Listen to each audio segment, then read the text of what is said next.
अस्सलाम वालेकुम। आज की वीडियो में हम एनीमिया से रिलेटेड बात करेंगे, यानी कि खून की कमी क्या होती है, उसकी इकसाम, उससे रिलेटेड पेचीदगियाँ, अलामात और इलाज के बारे में। एनीमिया क्या होता है? खून की कमी का मतलब है कि खून के अंदर जो सुर्ख ज़र्रात होते हैं उनके अंदर एक प्रोटीन होती है हीमोग्लोबिन, जो ऑक्सीजन को बॉडी के मुख्तलिफ टिश्यूज़ को पहुँचाती है। वो उस हीमोग्लोबिन की बेसिकली कमी हो जाती है, जिसको हम हीमोग्लोबिन बोलते हैं। इसमें बहुत सारे एनीमियाज आते हैं। थैलेसीमिया है, सिकल सेल एनीमिया है, iron deficiency, folic acid deficiency, autoimmune conditions है, विटामिन B12 डेफिशिएंसी एनीमिया है। आज हम खास तौर पे आयरन डेफिशिएंसी एनीमिया की बात करेंगे, जो कि 90% ख़वातीन के अंदर पाई जाती है। इसकी वजूहात क्या होती हैं? इसमें जिन ख़वातीन के अंदर माहवारी के मसाइल होते हैं, यानी कि उनमें मखसूस अय्याम में उन्हें खून ज़्यादा पड़ता है। इसके अलावा वो ख़वातीन जो बच्चों के अंदर जिनका वक्फा कम होता है या जो ज़्यादा अरसे के लिए ब्रेस्ट फीडिंग कराती हैं। इसके अलावा वो ख़वातीन जो खुराक तो प्रॉपर लेती हैं, लेकिन उनमें आयरन की एब्जॉर्प्शन प्रॉपर नहीं होती, कोई गैस्ट्रिक सर्जरी हुई भी होती है, या उनकी आंतों के अंदर सोजिश होती है, मैदे में कोई प्रॉब्लम चल रहा होता है, या वो प्रॉपर डाइट ही नहीं ले रही, यानी खाने में उनकी आयरन की कमी चल रही होती है। ये कुछ वजूहात हैं। अलामात क्या होती हैं? जो बहुत कॉमन अलामत होती है, उसमें सांस फूलना, किसी चीज़ में दिल ना लगना, नकाहत रहना, सुस्ती रहना। इसके अलावा बहुत सी ऐसी चीज़ें वो खाना शुरू कर देती हैं, जैसे मट्टी है, पेंट है, या फिर कच्चे चावल की हिस्ट्री मिलती है पेशेंट्स के अंदर कि वो ये ज़्यादा चीज़ें इस्तेमालकारी होती हैं। इनमें हम तशखीस कैसे करते हैं? कुछ खून के टेस्ट होते हैं जो कराए जाते हैं देखने के लिए कि किस तरह की खून की कमी है। इसका ट्रीटमेंट क्या होता है? पेशेंट की पेचीदगी क्या होती है?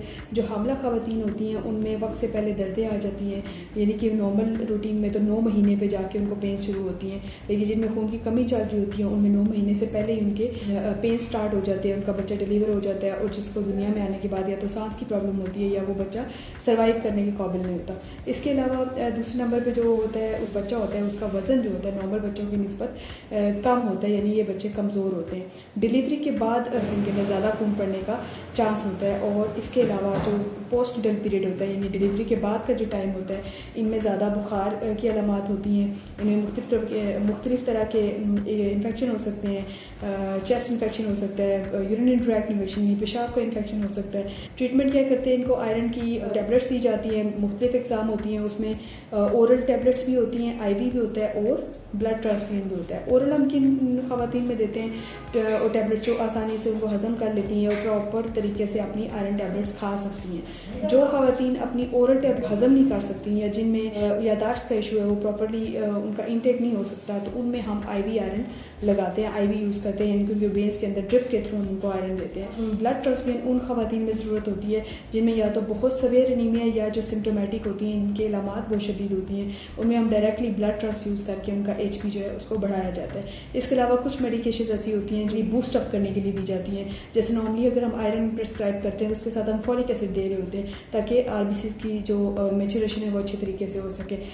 और सबसे जो इंपॉर्टेंट चीज़ होती है, वो पेशेंट को हम गाइड करते हैं खुराक से रिलेटेड, यानी वो अपनी खुराक में ऐसी चीज़ें शामिल करे जिससे खून अच्छे तरीके से बन सके।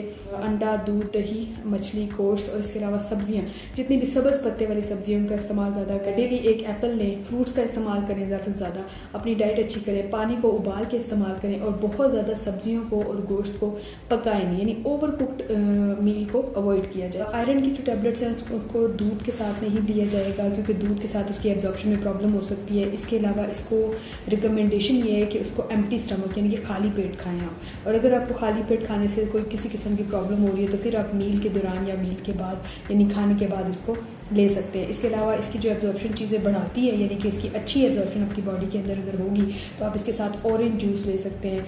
ये कुछ चीज़ें थी, ज़रूरी इंफॉर्मेशन थी जो मैंने आपसे शेयर की है। और ज़्यादा से ज़्यादा हामला ख़वातीन को ये चाहिए कि वो इस टाइम पीरियड में खुश रहें, अच्छा खाए पिएँ। और इसके साथ ही आज हमारा एनीमिया का टॉपिक कवर होता है। नेक्स्ट वीडियो तक के लिए अल्लाह हाफ़िज़।